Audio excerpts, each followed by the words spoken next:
Gay Evening News Show, and it's 7 p.m. Monday, March 9th, 2020.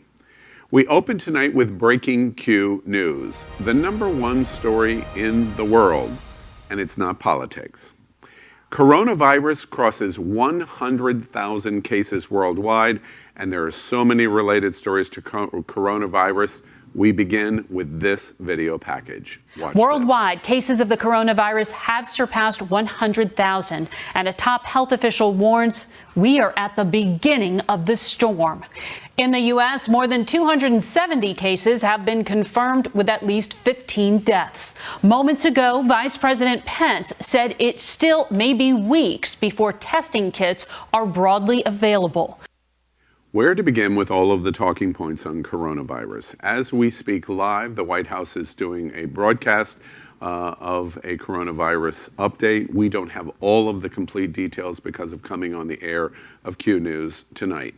But largely, it probably, we are suspecting, going to be the same gobbledygook that we heard all of last week. We hope for the better.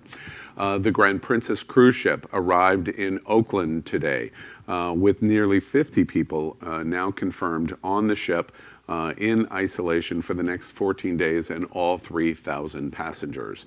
Since we prepared this report this morning, the death toll has increased to over 35 deaths in the United States, and the number of coronavirus confirmations is increasing dramatically. It doubled from Friday's reporting in the United States to today on Monday. And remember, we do not have a fraction of the coronavirus testing availability to us yet to really be able to accurately report on what is happening on coronavirus.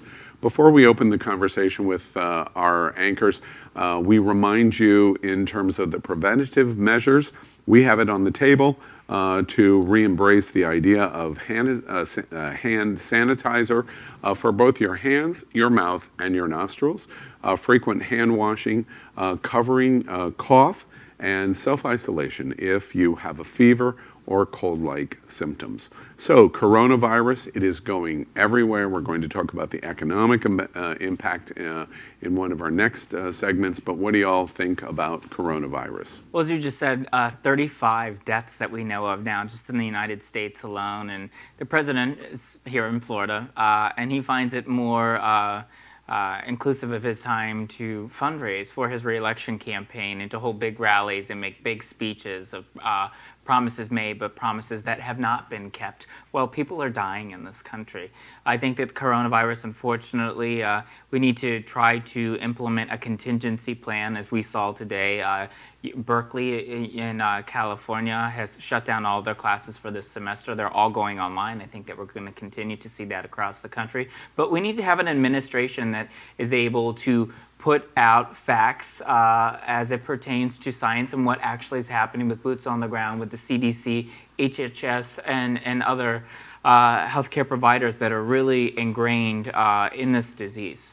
Well, certainly to the point, of course I'm going to turn to Napoleon in a moment, but certainly to your point, it may have come home to the White House, and President Trump may respond more critically as he selfishly responds for himself, because it's being reported at this hour that someone very close to him has been self-quarantined for suspected coronavirus, and that he rode in the beast, returning back to Air Force One, and has flown with President Trump in close proximity.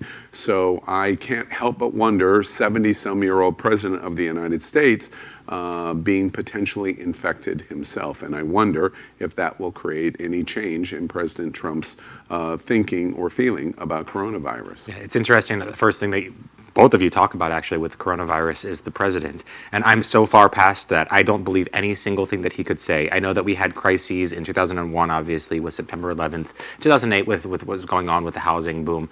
But we're seeing a crisis here. We're going to talk about it economically later. That is something that I've learned I cannot depend on the president to even turn to. So the fact that you both start with that statement is almost strange to me, because I've already taught myself to not even turn there for any of this information. But it is curious that he's been potentially exposed. We already saw earlier this week and last week that he was not going to be going to the CDC center just because he was potentially concerned about getting kind of cross-contamination.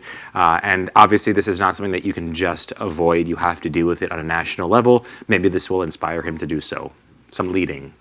Well, I was going to say, I mean, elections have consequences. I was having this conversation with my partner yesterday. You know, in the 8 years that Barack Obama was president, and I hate to be political about this, but you have to be, because right now I support the president of the United States. I support the office of the president, because at the end of the day, I might not have voted for him, but he is still my president. And I find it very frustrating because in the 8 years that Barack Obama was president, we had Ebola, we had Zika. I didn't have to worry. I don't think that a lot of Americans really had to worry to the extent that we are now when you have a president that continues to deny science, continues to deny facts, and anything else that's coming out, he denies it as being fake news, even things that are being perpetuated by the Center for Disease Control. It's deplorable and it's very concerning. The exclamation point to the observations that we're making here before we move on is today at Happening Out Television Network, we had a meeting to talk about contingency plans for coronavirus. And the saddest moment for me in conversation about this is at Q News tonight, we were ahead of this curve in information. We reported on just the third night of the formation of this show about coronavirus in China. Just on the third night, January 9th, 2020. Our government has had 60 days to prepare. And tonight, here is the results of the most important, powerful government on the planet protecting 300 million people. It's very disappointing, and it must turn around. So good evening again, America. It's 7 p.m. Thursday, March 5th, 2020. It is time to queer up the news. We are literally out of the closet and into the headlines. So many of your stories we will tell tonight. Next on Q News Tonight. Tonight on the world's first live daily queer evening news show. Tonight's news about the gay community and the news from an LGBTQ perspective.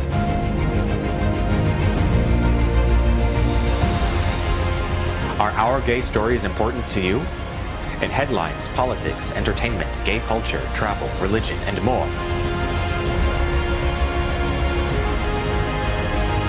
Reported by respected anchors. Out of the closet and into the headlines on Q News Tonight.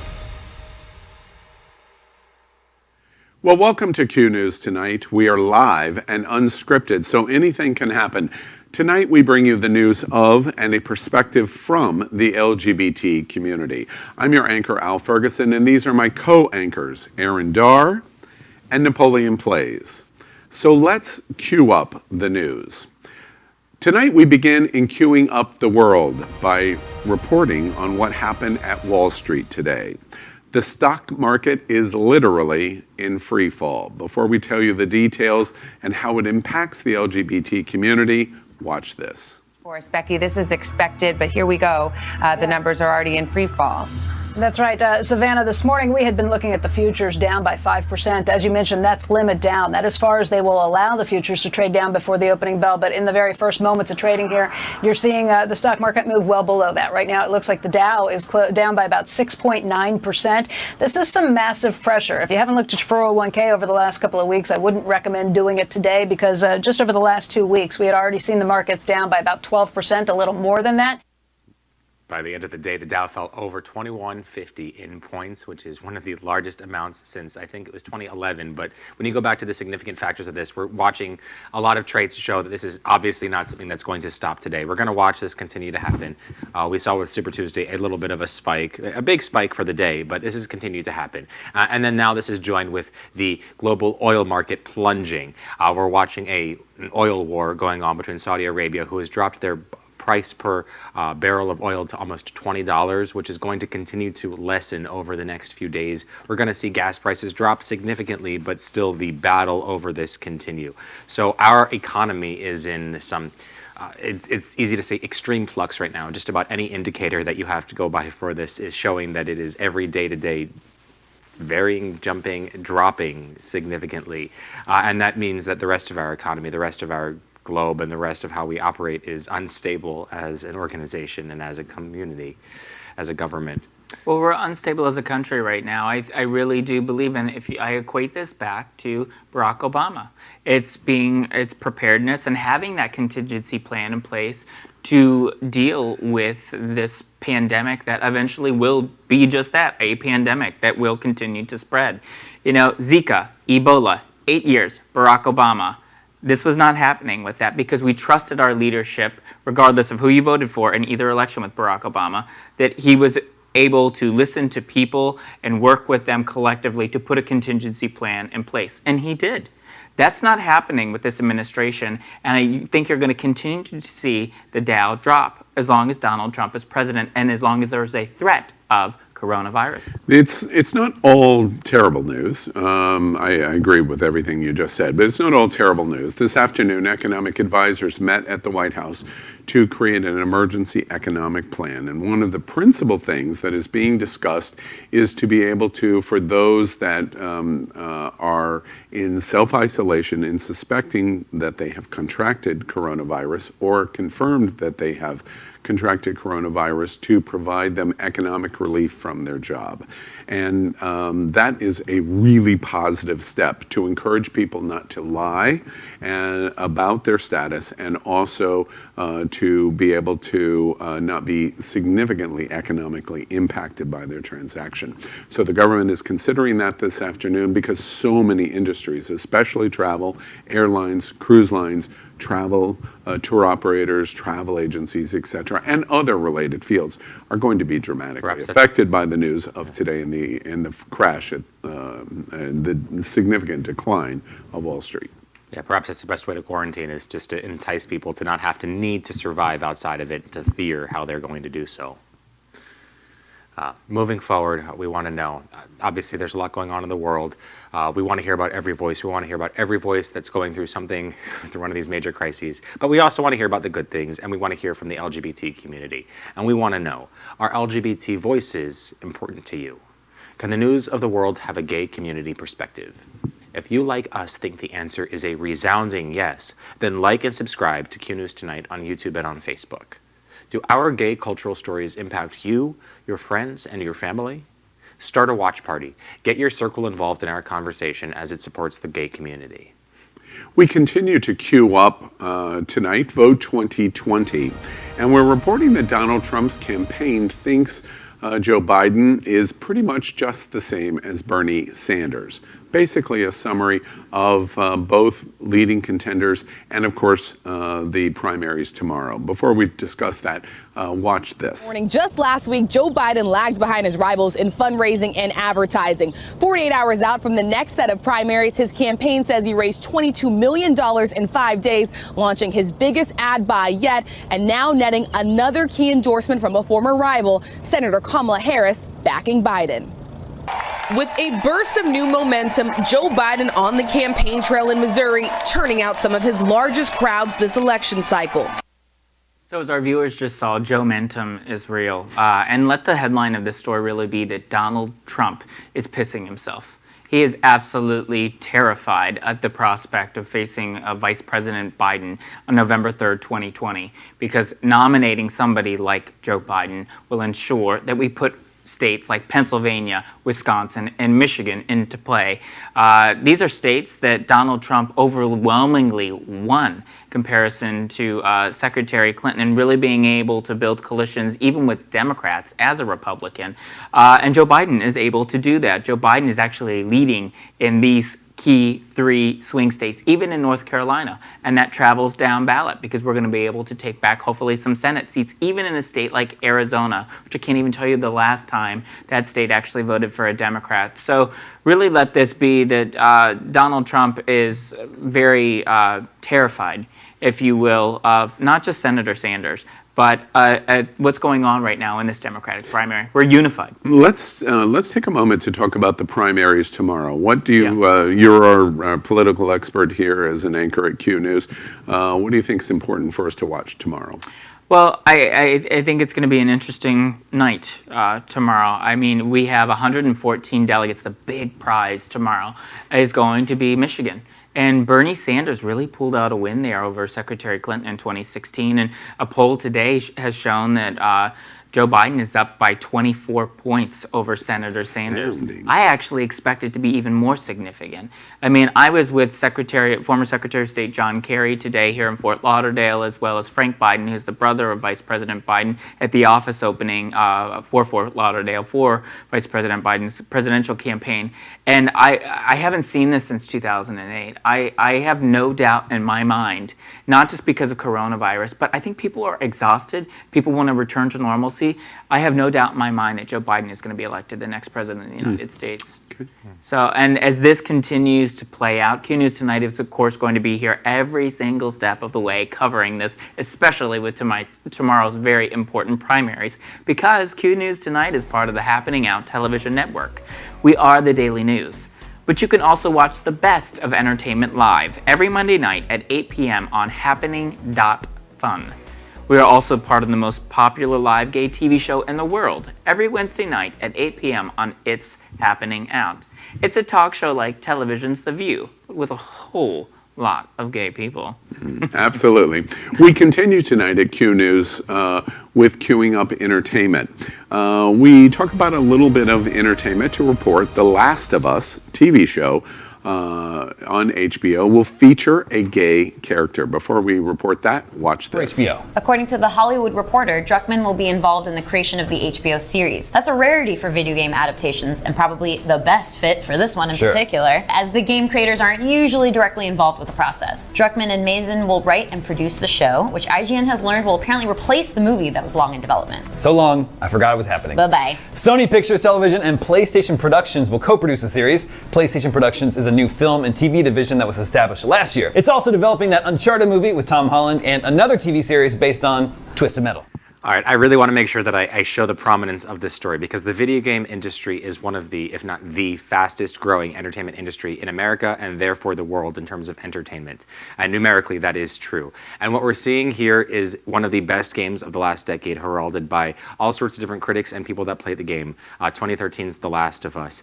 It's a survival game. It has Ellen Page in it as a young girl. This is a game that had a lot of people hooked on it because you had to connect to the players. You got invested in the story. You were part of these people that were trying to survive, and it was a cultural phenomenon.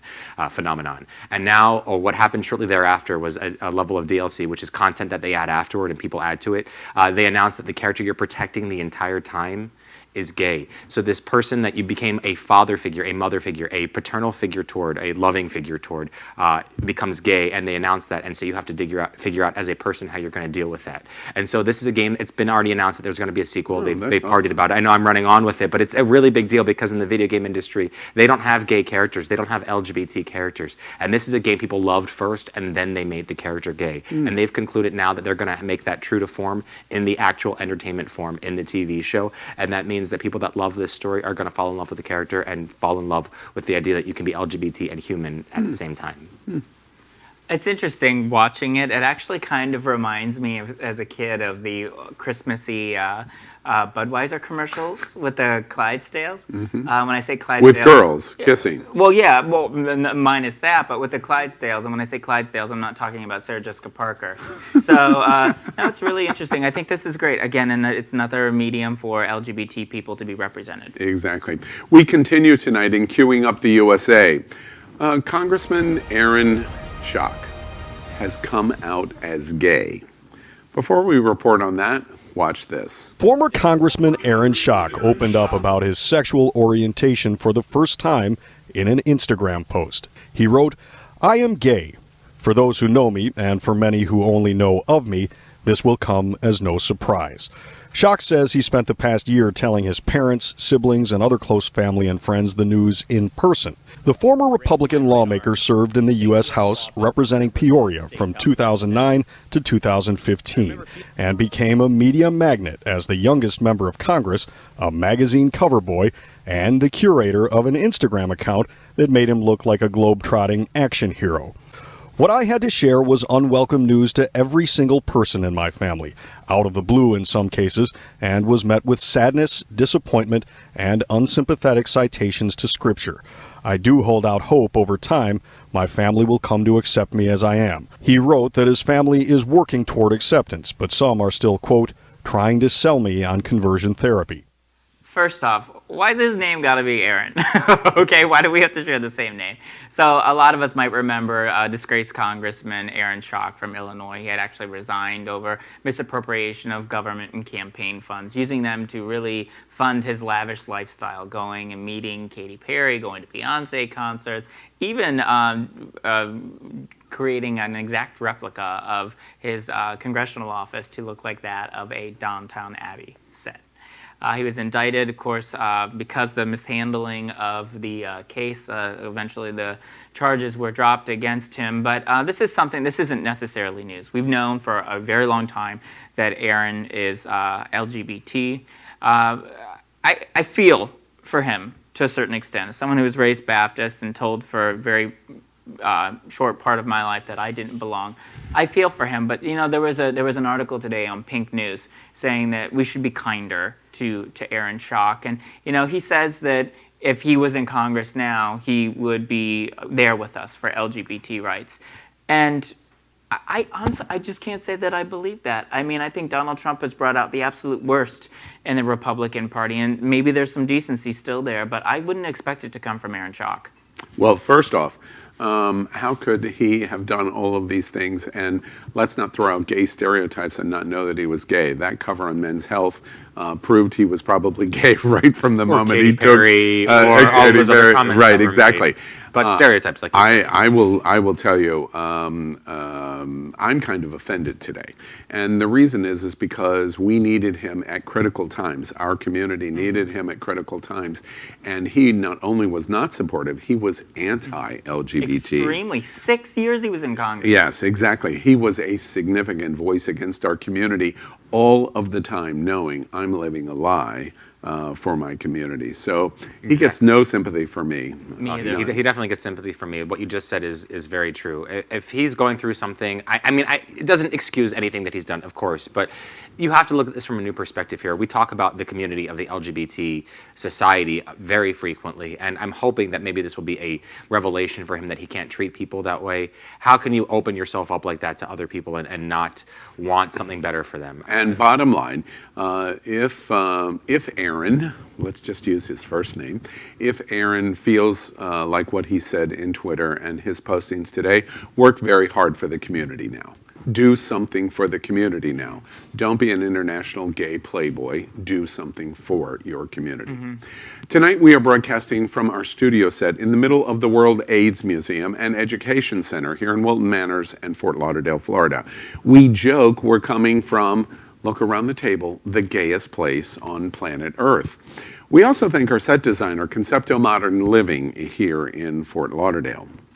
We continue in queuing up business tonight by reporting that Amazon is set to launch business that sells automated checkout to retailers. Many people in the LGBT community celebrate this announcement. We've prepared this. Watch. 4 years ago, we started to wonder, what would shopping look like if you could walk into a store, grab what you want, and just go?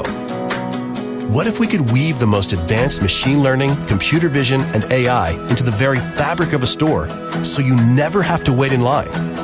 No lines, no checkouts, no registers. This commercial is, of course, brought to you by Amazon. Now, they are trying to, and it seems very successfully succeeding, at bringing us new technology that allows us to more easily self-checkout in a physical store. The idea is to get rid of lines, get rid of the inconvenience of long lines, and also of having to wait if things do have to be shipped. And just as they build up the infrastructure of having warehouses and selling things within, I think, 2 hours in many, many cities, now Amazon has a new strategy. They want to create this technology, as we're seeing in this commercial, to build out where people can come in, just scan their phone, get some items, and leave, and have that as the checkout service, and then sell that to other companies as well. And so as we're seeing here, it's something that they are likely to actually succeed at, to sell out, and it might change the face of the brick and mortar shop already changed by Amazon forever. Are you guys looking to buy more products without having to interact with people, including at checkout? No question about it. And the LGBT community is going to embrace this in spades because we won't want to wait in lines. We'll be too impatient to check out, and we will love this technology and we will use it left and right. In fact, in many places, you might not even want to see a cashier. If you're with a guy, you're getting condoms, you don't want to be seen holding hands with him, then you wouldn't want to go Rose, through there. Condoms. Exactly right. I'm actually very steadfast against this. I think this is awful. I get it. We're technological. The young one, by the way. We're moving in that direction, but it's already a slap in the face that Amazon paid less in taxes last year than the average middle-class family. The average middle-class family, 60% of Americans in this country make under $40,000 a year. So they're already paying less in taxes, and now what they're doing essentially is they're killing jobs. They're paying potentially good-paying middle-class jobs for working families all across the country by doing this. And this is something that I think will hurt the economy in the long run. And you know what you do to solve that is you elect people in Washington that change the process of how much tax Amazon is paying. Exactly. We queue up religion tonight. A very interesting story. Brigham Young University students are protesting over the school's LGBTQ plus intolerance. Very interesting. We've prepared this. Watch. So I've never worn heels before. It's not every day that Vaughn Wilson gets to dress up for an afternoon in Salt Lake City. I'm 6'7" normally. With the heels, I'm over 7 feet. It's going to get me noticed. And it's not every day that a protest happens in front of the Church of Jesus Christ of Latter-day Saints office building in Temple Square. Don't just stare, come stand with us! Administrators at Brigham Young University, which is owned by the LDS Church, recently removed a section in the school's honor code titled Homosexual Behavior. Any same-sex romantic behavior is a violation of the principles of the honor code, meaning that students who date, hold hands, or kiss same-sex partners will be disciplined. This is, for every couple of steps they seem to take forward, the Mormon Church in Utah, and in particular Brigham Young University, which is owned by the Mormon Church, for every couple of steps they seem to take, they take 10 backwards. That's how progress works. That's how change works. It's really unfortunate because there are a lot of students at Brigham Young University that do identify even openly as LGBT, and implementing such an honor code that is nothing more than discrimination is really coming at the expense of their students for a religion that claims to be so loving and embracing of any and all people, regardless of who they are, where they live, and who they love. It's interesting that you say it that way. I didn't grow up particularly religious, but I'm not sure how you can coincide and how you can deal with the idea that it's something that you might be fully is against every aspect of who you are, not just your relationships, but also your professional side, your school side in that sense, or any other side. Here's the story of the Mormon Church. They were the funding to repeal California's marriage initiative. They spent of every $10 that was spent on the campaign to overturn marriage equality in California, long before we got to the Supreme Court decision, the Mormon Church spent $9 of the $10. That's how committed they were to overturning marriage initiatives. They lost. Since that period of time, over the last 10 years, there is a lesbian mayor of Salt Lake City. There is this LGBT protest in front of the Mormon Church World Headquarters in Salt Lake. There have been story after story of the retrenchment of the Mormon Church in trying to re-embrace their marketing perspective of what the world says about them on LGBT rights. And can't you just feel they're losing the grasp of control on gay issues? And as a result, I agree with you, but the community of LGBTQ+ is making dramatic progress in the place that likely did as much harm to our community as any organization in America. And they're starting to lose, which is interesting to me. We are going to have next the big finish. There are many stories today that we only want to mention short.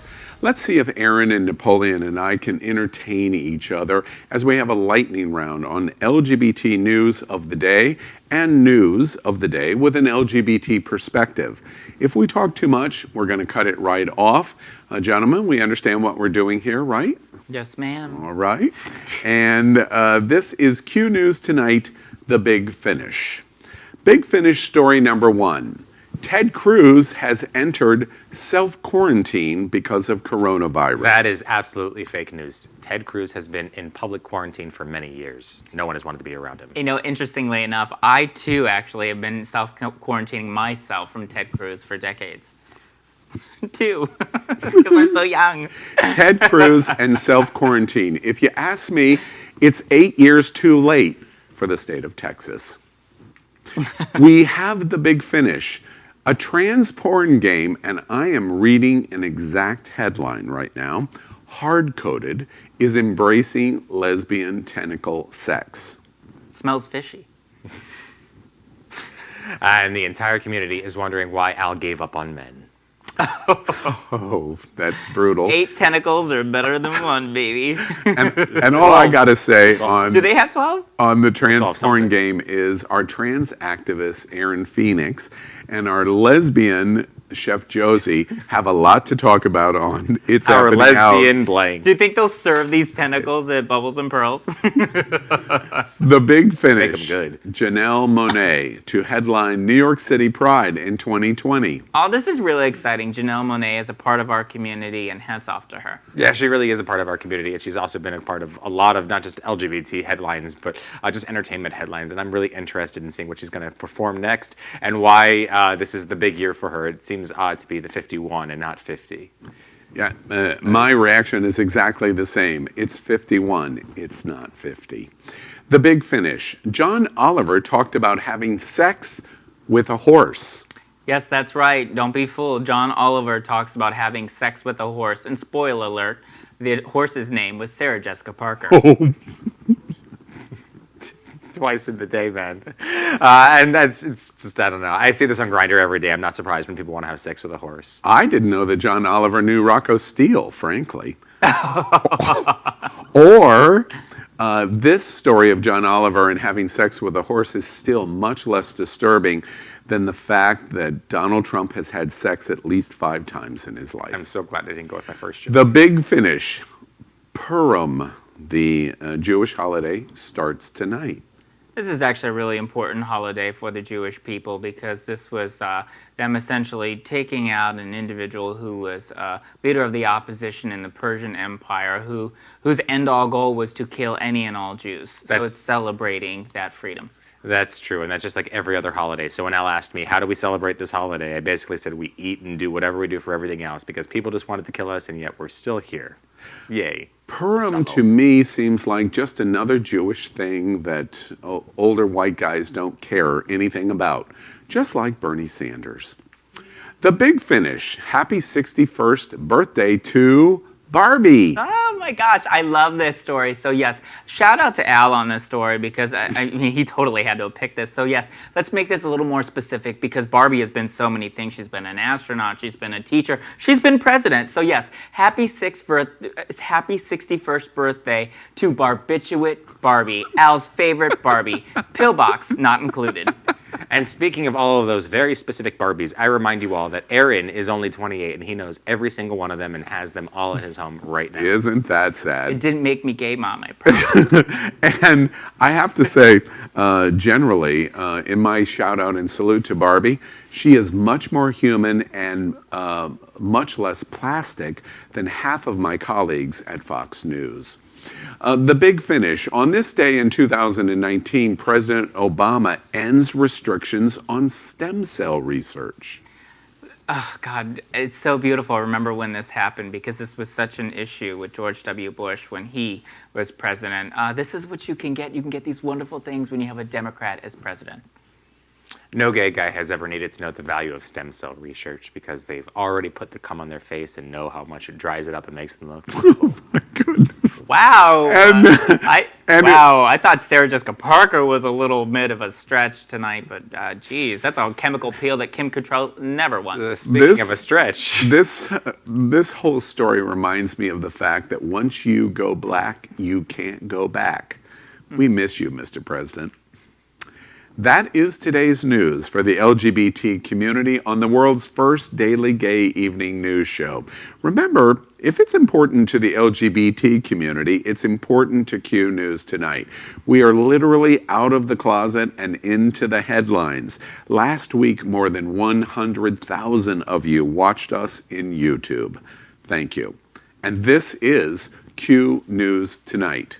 And we'll see you tomorrow night at 7.